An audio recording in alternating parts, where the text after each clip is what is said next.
what happened at the cross? And what does that have to do with our life? And how do we get saved through that?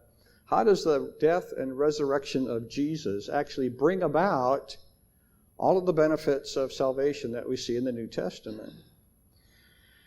Now, this is the third week that we've talked about this. The first week, we presented the exchanged life view of atonement, that we give our sin and death to Jesus. He gives us his righteousness and life. This results also in a Christus Victor view of the gospel that we talked about, that Jesus defeated the enemy through the cross and made all kinds of things possible. He really changed the course of history. We also looked at how the writer of Hebrews connected all of this with the Old Testament sin offering. You know, if you want to know what atonement is about, maybe a good place to start would be to look at the Day of Atonement that was practiced in the Old Covenant. And that's what the writer of Hebrews did.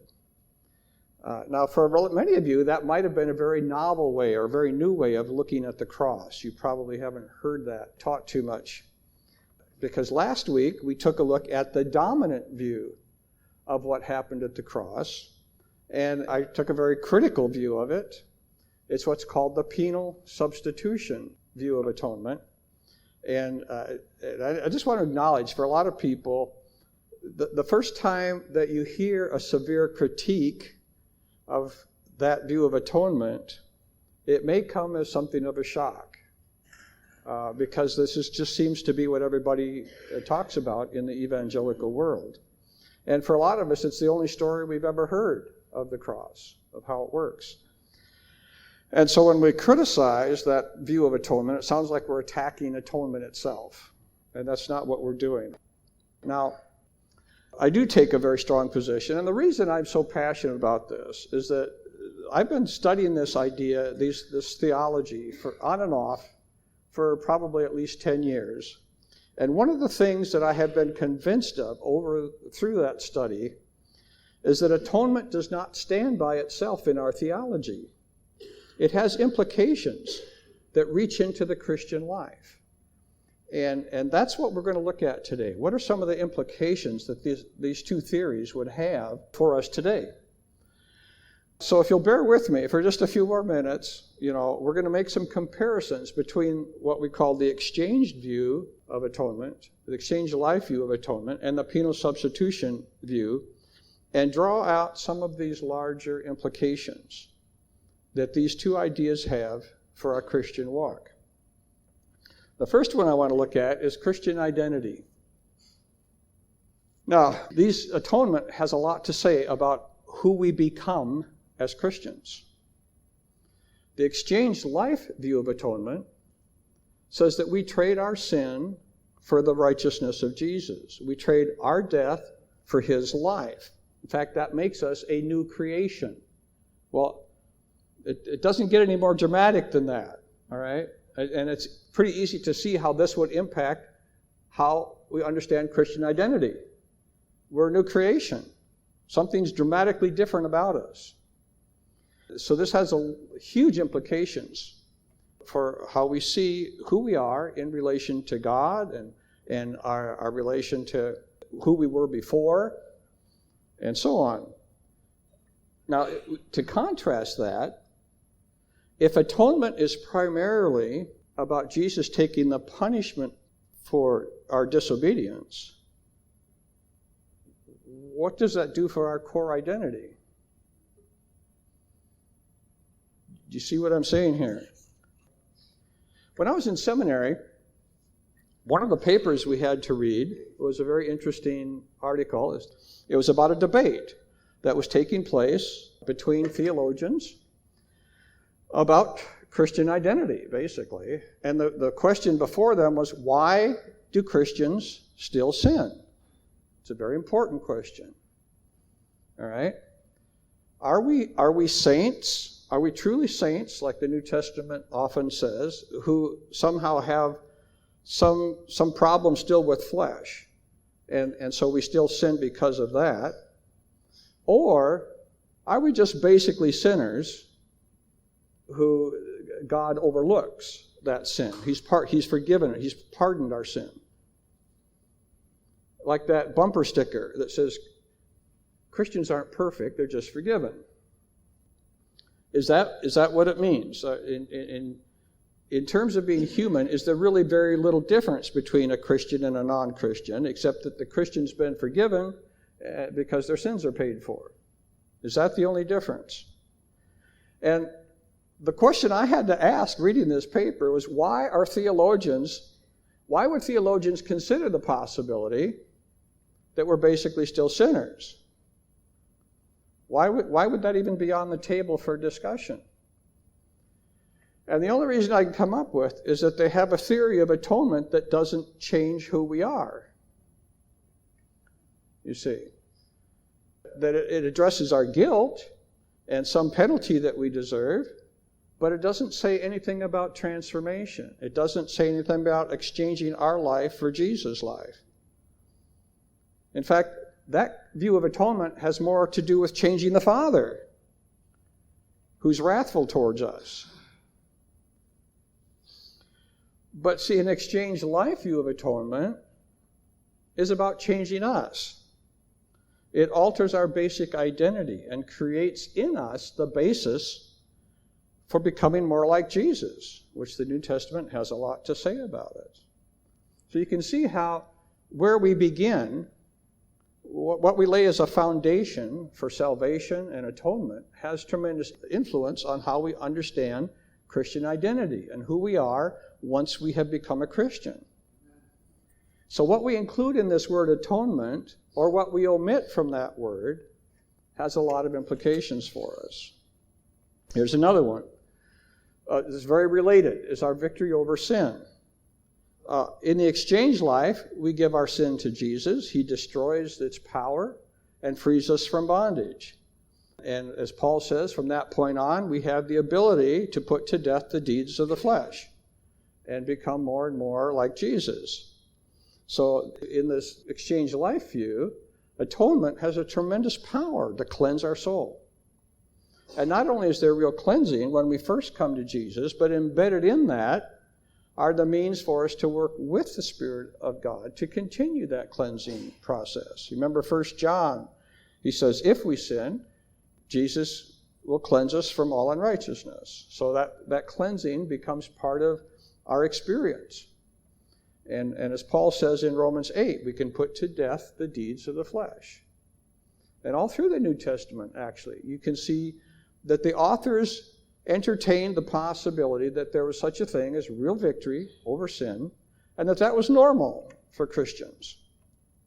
Now, the problem with penal substitution is that in spite of the fact that they say it takes sin more seriously, the fact is it doesn't deal with sin at all. It only deals with guilt. You've broken God's laws and you have to be punished, but it doesn't solve the breaking problem. You see what I mean?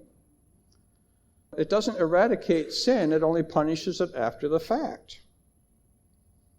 And this has a lot of implications for how we hear teaching all the time in the churches about how do Christians deal with sin.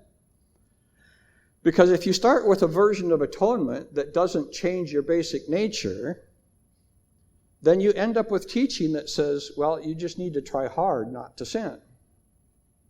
You need to repress that side of you and try to encourage the good side of you and do the best you can. You see how radically different that is from Jesus has destroyed sin's power in my life, and I can work with him to get rid of it in my life, one stronghold after another. All right? See, penal substitution doesn't solve the problem of bondage. It just pays for it. There's a big difference there. All right, let's look at the little bit bigger picture, the Christian life as a whole.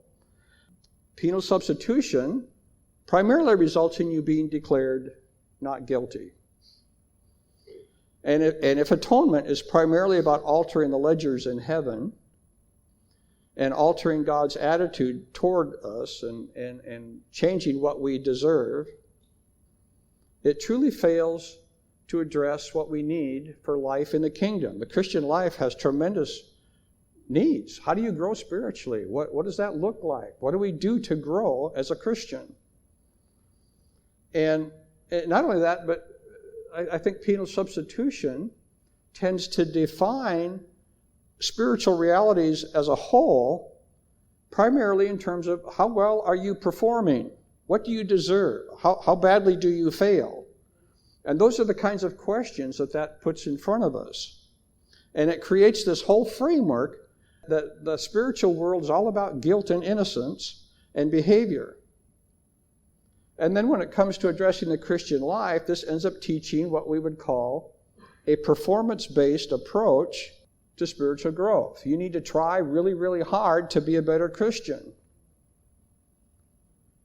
In fact, I've heard, I can't tell you how many sermons. In fact, I've got a book on sanctification where one of the theologians actually says we should try hard to live better out of gratitude for getting to go to heaven when we die. Now, yeah, we should be, if we truly get what God's done for us, we will be grateful. You can't help it. But the New Testament doesn't say that you can live more like Jesus if you just get the right attitude adjustment and try hard. It doesn't say that. The reason we're able to live more like Jesus is because God has changed us and is changing us. He's at work in us to transform us from the inside out. That's a huge difference. See, when atonement means that we're exchanging our old life for a new one, then this inner healing and transformation become intrinsic to our nature. This is who we are. We are transforming children of God. He's already at work in us, doing the things we can't do. You're not going to get there by trying hard.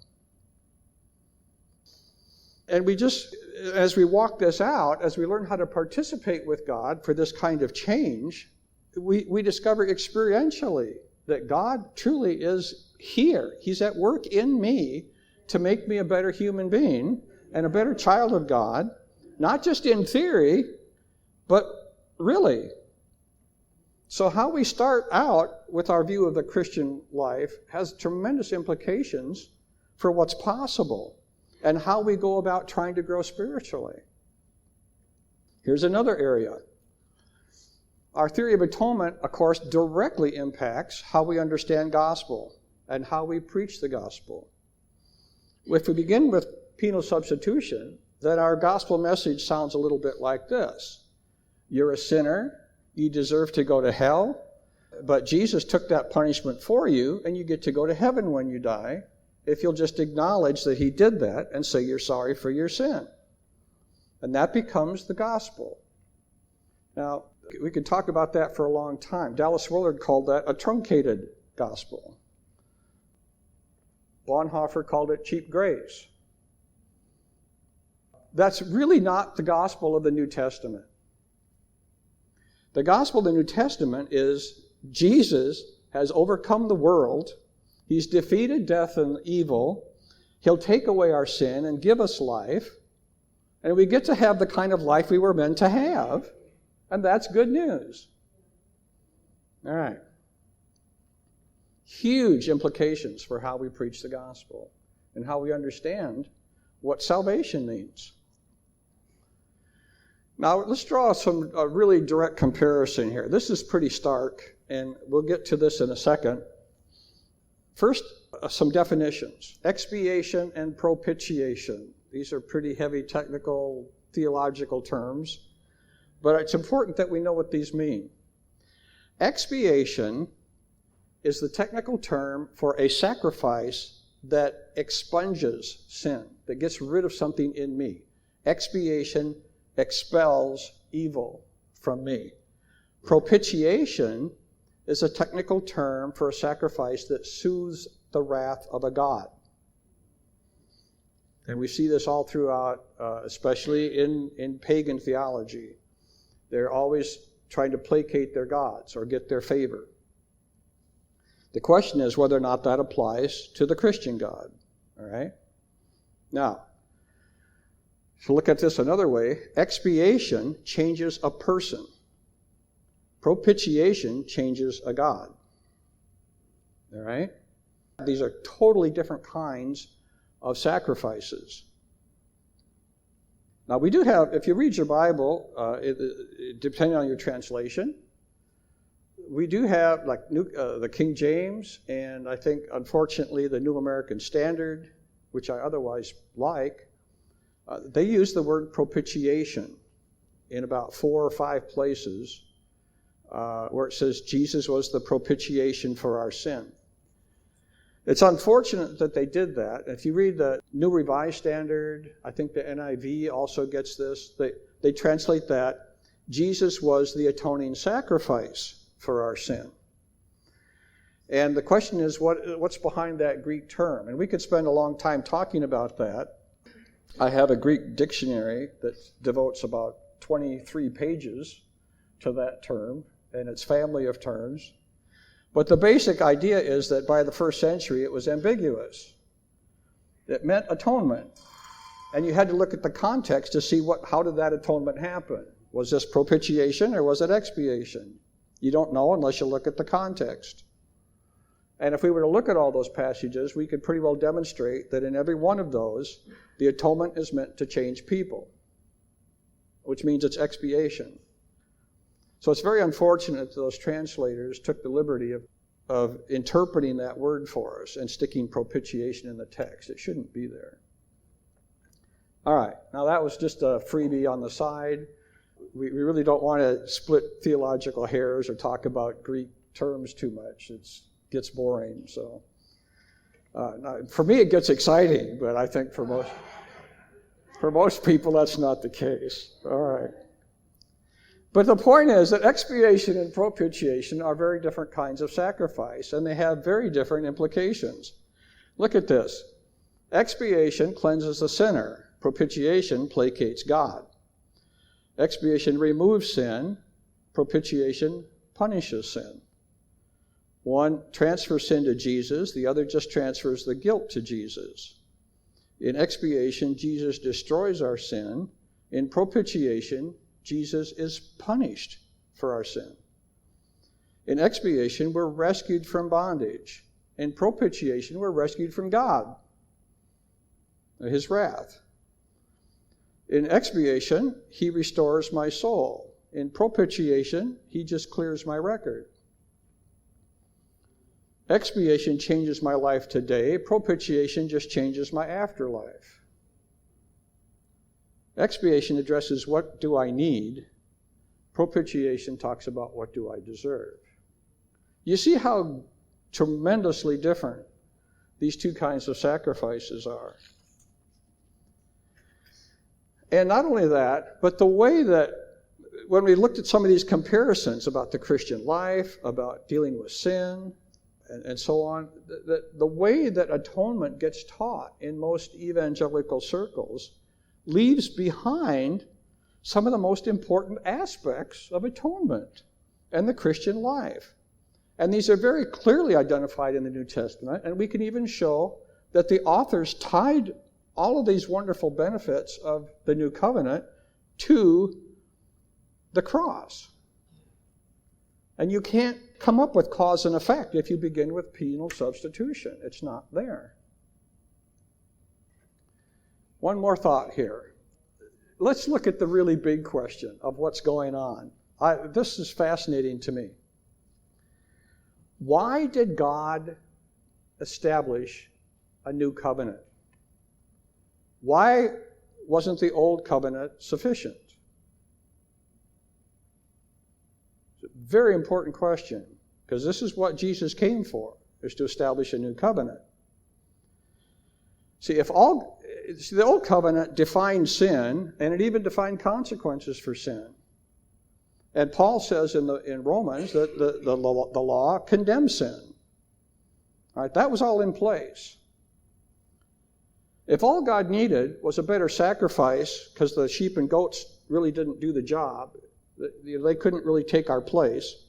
If all God needed was a better substitute to pay for the penalty of sin, technically He could have had Jesus die and left the old covenant in place,